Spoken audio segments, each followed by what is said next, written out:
5 number से आपका चक्रवृद्धि ब्याज का शुरू हो रहा है क्वेश्चन। तो सिंपल क्वेश्चन है 5 नंबर से। अच्छा 1 to 4 पहले बन चुका है ना। जैसे 1 नंबर क्वेश्चन है कि कर के ऊपर है ना 6% अतिरिक्त देने पड़े, बिक्री कर, है ना। 2 नंबर क्वेश्चन में है वैट, यहां भी वही टैक्स का ही बात आ गया। और 3 नंबर क्वेश्चन में है डिस्काउंट नहीं है, यहां भी कर का परसेंटेज ही आपसे मांगा जा रहा है। तो ये कर वाला चैप्टर तो बहुत पहले हो चुका है और उससे मैं ढेर सारा एग्जाम्पल भी किए थे साथ साथ। और ये 3 क्वेश्चन तो अभी आप ही पर छोड़ेंगे कि आप बनाइए, नहीं बना पाइएगा तो नेक्स्ट क्लास में या फिर आज टाइम बचा तो करेंगे। आज हम लोगों का फोकस चक्रवृद्धि ब्याज पर है, कंपाउंड इंटरेस्ट पर है, तो उसी पर रहते हैं थोड़ा टिके हुए। तो ध्यान से देखो 5th नंबर आपका क्वेश्चन है और उसमें आपसे पूछा गया है कि 7500 रुपये पर 2 वर्ष के लिए 6% वार्षिक ब्याज की दर से, ठीक है ना, मिश्र धन ज्ञात करना आपको। गलत पढ़ दिए क्या? क्वेश्चन नंबर 4 ही पढ़ दिए। क्वेश्चन नंबर 5 पर आ जाओ, 5 पर, 4 पर नहीं, 5 पर आओ। क्वेश्चन नंबर 5 का ए नंबर जो है और जो है आपका वो कहता है 6000 रुपये पर, यानी कि प्रिंसिपल आपका कितना है 6000 रुपये, है ना। रुपए आप ऐसे लिख सकते हैं ना, ये सिंबल दे करके। टाइम आपका कितना है, टाइम, तो देखो जब हम लोग साधारण ब्याज निकालते हैं तो अक्सर उसमें टाइम जो है टी हम लोग क्या लेते हैं, टी के रूप में लेते हैं। लेकिन यहाँ पर क्या है, हम लोग एन लेंगे। चक्रवृद्धि ब्याज में क्या करते हैं, एन ले लेते हैं, तो n = 3 है। इसके बाद कहा जाता है 10%, यानी कि r बराबर कितना हो गया 10%, है ना। और 10% कैसा, बगल में लिख दिया करना, यहाँ पर ये आदत डालो, नहीं तो फिर फंस जाओगे। कुछ अच्छी आदतें होने से, बड़े बड़े एक्सीडेंट होने से लोग बच जाता है। जैसे कुछ अच्छी आदतें होती है, लोग मजाक उड़ाता है कि हेलमेट क्यों पहनते हो, हेलमेट क्यों पहनते हो। और किसी दिन ऐसा एक्सीडेंट होता है कि हेलमेट फूट के 2 टुकड़ा हो जाता है, सर बच जाता है। ये सवाल बनाने में भी जब भी कभी ब्याज का दर लिखना, बगल में लिखना या वार्षिक या छमाही, ये लिखने का आदत रहेगा ना तो कभी भी ये चीज इग्नोर नहीं होगा। अरे ये बात समझ में, ये लिखने का आदत रहा तो कभी भी इग्नोर नहीं होगा। अगर मान लो कि क्वेश्चन में रहा 10% छमाही, तो तुम जब लिखोगे ना छमाही तो अपने दिमाग में आएगा कि 6 महीना में 10% हो रहा है ना। तो फिर जो टोटल टाइम है, अगर 3 साल का टाइम है तब तो उस हिसाब से n हमको 6 लेना पड़ जाता, क्योंकि 6 महीना पर ही है ब्याज इसका बढ़ रहा है। मतलब छमाही रहता अगर वार्षिक दर तो n का मान ऑटोमेटिक 3 गुना 2 लिख करके 6 लिखना पड़ता। आ रही है बात समझ में, क्योंकि हर 6 महीने पे ब्याज बढ़ रहा है। तो ये आदत रहेगा तभी, नहीं तो फिर एक आदत आदमी बना लेता है कि सीधा देखे दर 4%, हाँ लिखो 4%, फटाफट बना रहा है। तेज बनाने से, तेज बनाना और सही बनाना अलग अलग बातें हैं, ठीक है ना। तेज होना और होशियार होना अलग अलग बातें हैं। खरगोश तेज था, होशियार नहीं था। कछुआ तेज नहीं था लेकिन होशियार था। इसीलिए खैर ये वार्षिक के बारे में कह दिए कि वार्षिक होगा, छमाही होगा, जो भी होगा, ब्याज का दर लिखने के साथ यहाँ पर लिख दिया करना। आगे देखो और भी कुछ है क्वेश्चन में जानकारी, कोई जानकारी और नहीं है, है ना। आपसे क्या क्वेश्चन में मांगा गया है, चक्रवृद्धि ब्याज मांगा गया है। तो आप सबसे पहले क्या करेंगे, A = P × 1 + R/100 to the power n, इस फॉर्मूला पर गए तो पहले अमाउंट निकाल लेते हैं, है ना, उसके बाद चक्रवृद्धि ब्याज निकाल लेंगे। अरे मिश्र धन मिल जाएगा तो उसमें से मूलधन को घटाएंगे p को, तो i तो मिल ही जाएगा ना। मान लो एक फॉर्मूला है कि A equals P plus I, है ना। तुमसे मांगा गया कि I क्या है। अब I SI भी हो सकता है, CI भी हो सकता है, इंटरेस्ट सिंपल इंटरेस्ट भी हो सकता है, कंपाउंड इंटरेस्ट भी हो सकता है। बेसिक बात यह है कि P प्लस I होता है। तुमसे क्वेश्चन में I मांगा गया है, तो I बराबर क्या हो जाएगा, A माइनस P होता है ना। तो पहले तुम A निकाल लो, उसके बाद P घटा देना, निकल जाएगा तुमको I, है ना। तो वही करेंगे, तो हो जाएगा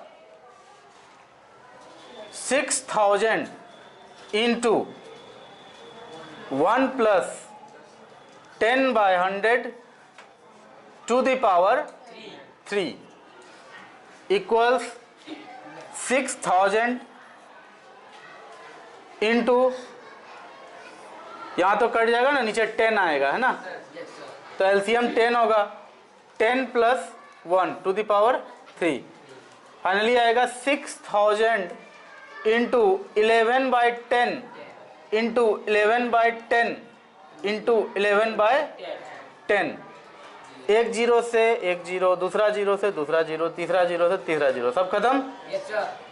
11 गुना 11 121 होता है, और 121 गुना 11 कितना होता है, 1331। और 1331 गुना कितना करेंगे, 6। 1331 गुना 6 करेंगे, क्या हो जाएगा, 7986, 7986 रुपया हुआ मिश्र धन, है ना। तो चूंकि चक्रवृद्धि ब्याज, इन सबको मिटा दें,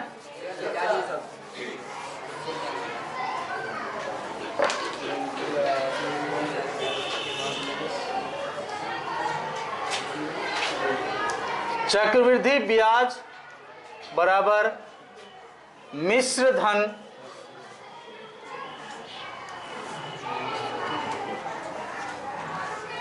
माइनस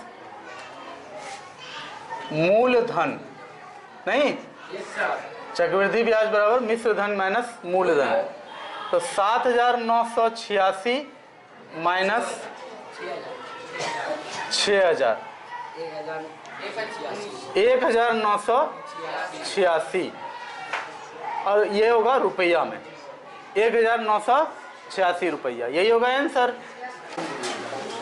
देखो सेम क्वेश्चन को, जिसका कि डाटा अभी तुरंत लिखे थे, क्या लिखे थे, P इक्वल 6000, है ना, N इक्वल 10 था, R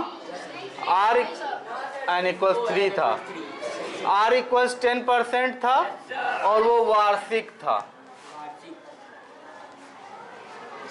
ठीक है। ऐसा क्वेश्चन दिया हुआ है। आपसे मांगा गया है कि चक्रवृद्धि ब्याज क्या होगा। आपसे क्वेश्चन में जो मांगा जाए आपको वही देना चाहिए, और हमेशा याद रखो कि एग्जाम कोई भी हो, क्वेश्चन को ध्यान से पढ़ना सबसे जरूरी काम होता है।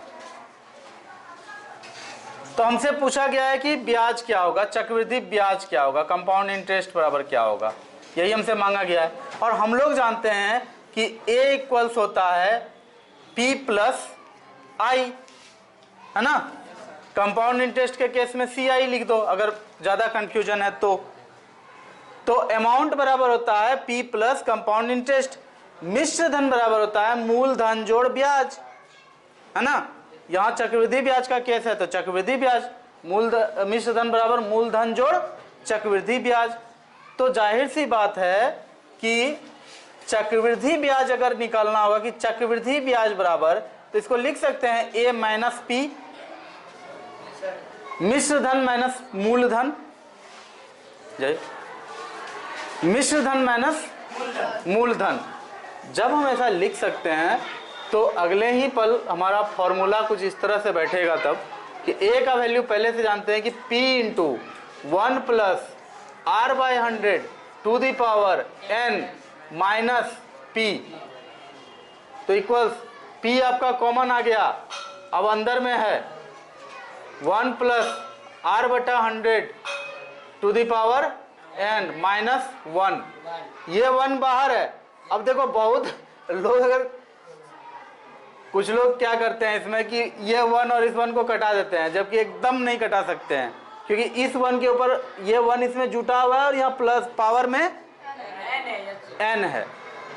तो ये ब्रैकेट के अंदर है, ये ब्रैकेट के बाहर है, और ये ब्रैकेट के अंदर के होने के बावजूद यहाँ पावर n भी है।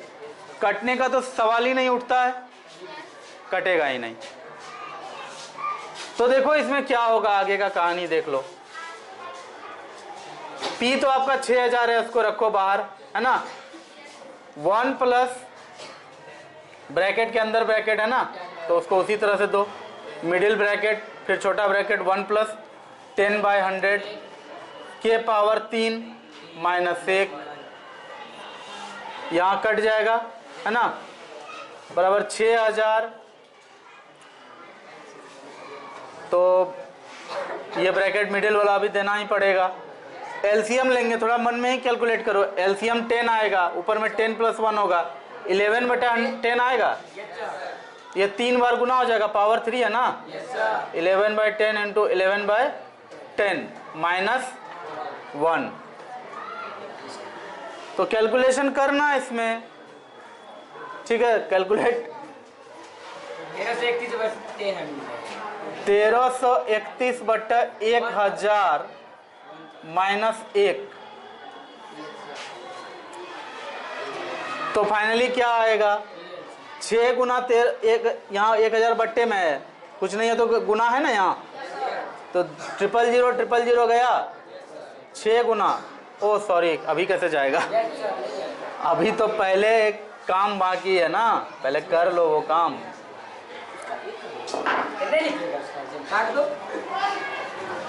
पहले यहाँ एलसीएम लोगे ना, तो 6000 गुना एलसीएम लिए 1000, 1331 माइनस 1000, फाइनली आएगा आपको क्या आएगा, यहाँ रफ करते हैं बगल में, ये आ जाएगा आपका 6000 गुना 331/1000, 3030 गया, 6 गुना 331, 6 1 6, 6 3 18 का 8, हाथ में रहा 1, 6 3 18 1, इतना ही था। तो उसमें भी इतना आया था, अभी भी इतना आया। तो आप जैसे कंफर्टेबल हैं आप उस तरह से बनाइए, कोई दिक्कत की बात नहीं है, आप जैसा चाहें वैसा बनाएं। बस ध्यान इतना ही रखना है कि जो बेसिक कंसेप्ट है कि कंपाउंड इंटरेस्ट बराबर होता है मिश्र धन माइनस मूलधन, ये अगर आपको पता है तो जो विधि से बनाइएगा सही ही होगा, ठीक है ना। नेक्स्ट क्वेश्चन पर चलें।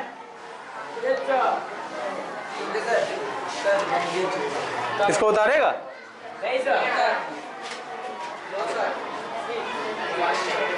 यहां तक उतार लो या यहां तक, इसके बाद का कैलकुलेशन खुद से करेगा।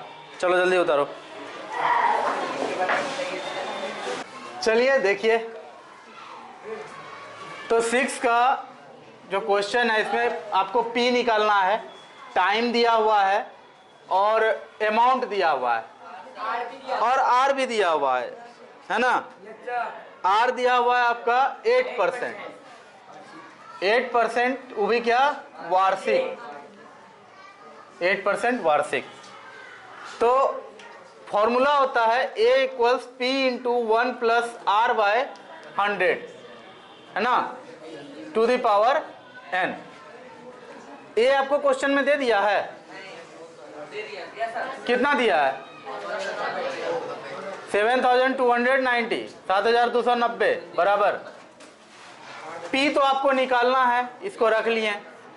1 + R का वैल्यू कितना है, 8/100 टू द पावर 2। T का मान क्या है, 2। T या N एक ही बात है। दिस इम्प्लाइज 7290 बराबर P × 108/100 पर पावर 2। अरे यहाँ रफ करके देख लो, अगर कंफ्यूजन है तो 1 + 8/100 है, एलसीएम लेंगे, क्या होगा 100 एलसीएम आएगा, यहाँ 1 में जाकर के 100 गुना होगा प्लस 8 होगा, तो इसको 108/100 लिखें।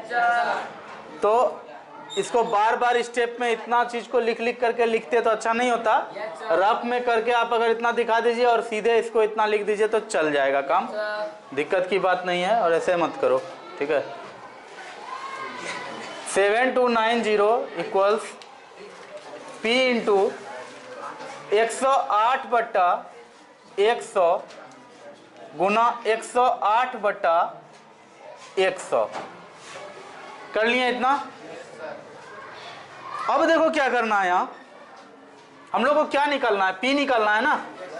तो क्रॉस मल्टीप्लिकेशन तो तुम लोग सीखे हो ना पहले से, कि क्रॉस मल्टीप्लिकेशन जैसा कोई चिड़िया होता है।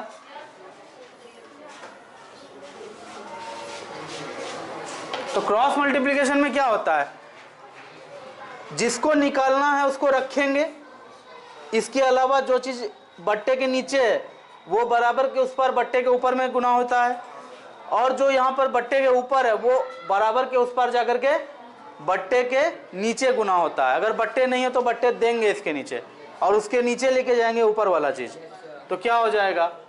इसलिए पहले तो देखो 7290 बराबर P गुना इतना है, तो क्या हम P गुना इतना को 7290 लिख सकते हैं, करके दिखाते हैं कि P गुना 108/100 गुना 108/100 बराबर 7290 होगा ऐसा। दिस इम्प्लाइज P बराबर 7290 गुना 100 गुना 100 बटा 108 गुना 108। अब खूब गुना भागा करना इसमें, ठीक है, उसके लिए आप फ्री हैं। और जल्दी से गुना भागा करके हमको बताओ कि P का मान कितना निकला, ठीक है ना। क्लियर है यहाँ पर सब कुछ, नहीं है क्लियर? कुछ नहीं है, फॉर्मूला पर डाले हैं। अमाउंट हमें दिया हुआ था, R का वैल्यू 8% है वार्षिक में, टाइम है 2 इयर्स, तो n का मान 2 हो जाएगा। और जो फॉर्मूला होता है A equals P into 1 plus R/100 के पावर n डाल दिए सब कुछ। अब कैलकुलेशन करते जाना है, निकालना P है, बस ये ध्यान में रखना है, और वही किए हैं। फाइनली P का मान अभी आप निकालेंगे, जल्दी निकाल के दीजिए। कितना आया है कैलकुलेट करके? 6250। बुक में आंसर में इतने दिया हुआ है, कैलकुलेशन सब आदमी का इतने आ रहा है ना, तो ठीक है, सही होगा। एक है फॉर्मूला, इसमें क्या क्या चीज है, A है, P है, A मतलब मिश्रधन अमाउंट, P मतलब प्रिंसिपल मूलधन, R मतलब रेट ऑफ इंटरेस्ट, N मतलब नंबर ऑफ ईयर्स, है ना। ये 4 ही चीज है ना इस फॉर्मूला में, है ना। कोई भी क्वेश्चन इस चैप्टर पर अगर आएगा तो वो कैसे आएगा, इन 4 चीजों में से 3 चीज आपको देगा, इन 4 चीजों में से 3 चीजें आपको दे देगा वो क्वेश्चन। A दे देगा, P दे देगा, R दे देगा, बोलेगा N का मान बताओ। N दे देगा, R दे देगा, P दे देगा, बोलेगा A का मान बताओ। AP R दे देगा, बोलेगा N का मान बताओ। AP N दे देगा, बोलेगा R का मान बताओ। इस तरह से दुनिया में कोई भी मैथमेटिकल क्वेश्चन जब बनता है, इस बात का एकदम, ये एकदम फंडामेंटल बात है मैथ का प्रॉब्लम का, कि वो आपसे किसी भी इक्वेशन में जितना वेरिएबल यूज हुआ है, जितना चर का इस्तेमाल हुआ है, उसमें से सबका मान दे करके कोई एक का मान सिर्फ वो नहीं देगा। वो एक कोई भी हो सकता है, A हो सकता है, P हो सकता है, R हो सकता है, N हो सकता है। आपको वही एक का मान निकालना है। कभी भी ऐसा नहीं होगा कि आपको 2 चीज का मान देगा, बोलेगा 2 चीज का मान निकाल के दो, ऐसा नहीं हो सकता है। ऐसा तभी होगा जब उसी क्वेश्चन में कोई और बात लिख करके वो दोनों जो चीज निकालना है उसमें से भी कोई एक चीज निकालने का कोई ना कोई हिंट वो जरूर देगा। ठीक है ना। दुनिया में कभी भी कोई मैथ का क्वेश्चन ऐसा नहीं बन सकता है कि जहां 4 चीज से कोई इक्वेशन बना है उसमें से 2 चीज देके या 1 चीज देकर के बाकी चीज का मान मांगे। आपको डायरेक्टली या इनडायरेक्टली 3 चीज देने के बाद ही चौथा चीज का मान वो मांगेगा। आई बात समझ में। तो अभी 7 नंबर क्वेश्चन में क्या किया आपके साथ कि आपसे कहा गया कि टाइम 2 वर्ष ले लो, ठीक है। उसके बाद मूलधन जो है, मूलधन P वो 4000 रुपया है और अमाउंट जो है आपका वो कितना है 5290 रुपया है। और आपसे मांग रहा है वो बेचारा कि R का मान कितना होगा, रेट ऑफ इंटरेस्ट कितना होगा वार्षिक, है ना, वार्षिक ब्याज दर कितना होगा बताइए, ऐसा वो आपसे मांगा।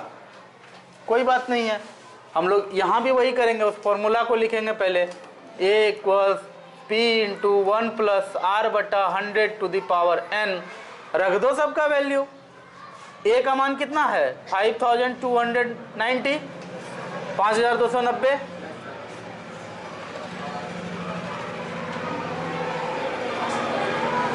इक्वल्स P का मान कितना है 4000, 1 + R का वैल्यू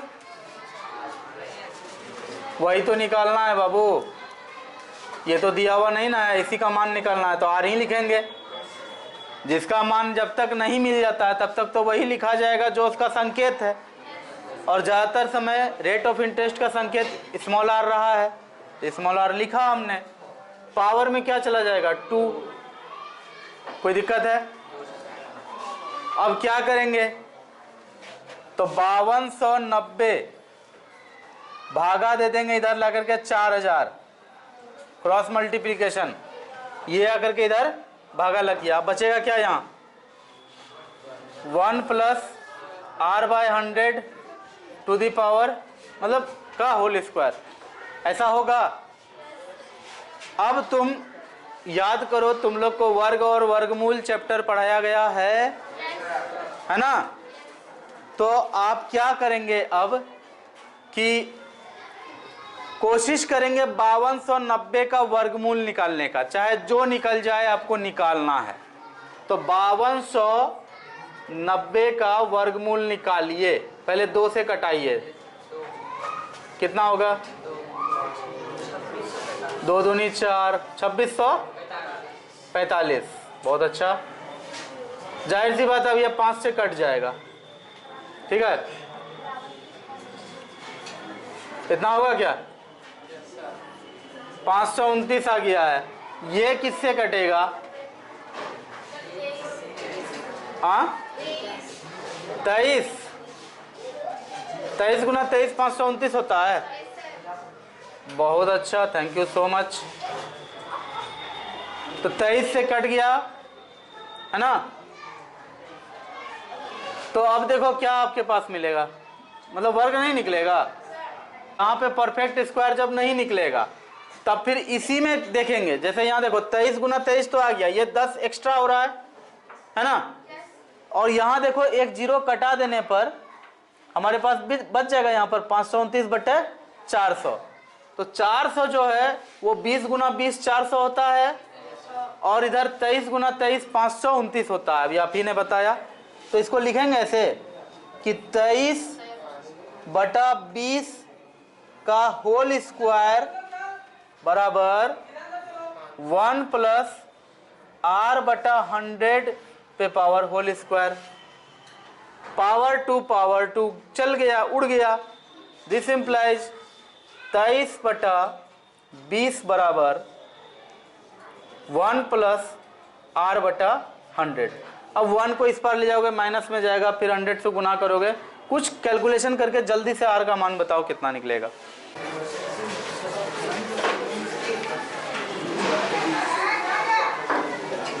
तो 1 + R/100 बराबर आपका है यहाँ पर 23/20, है ना।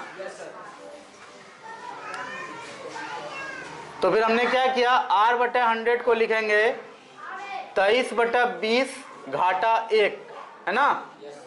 दिस इम्प्लाइज R/100 बराबर 20 LCM आ गया 23 - 20 है ना।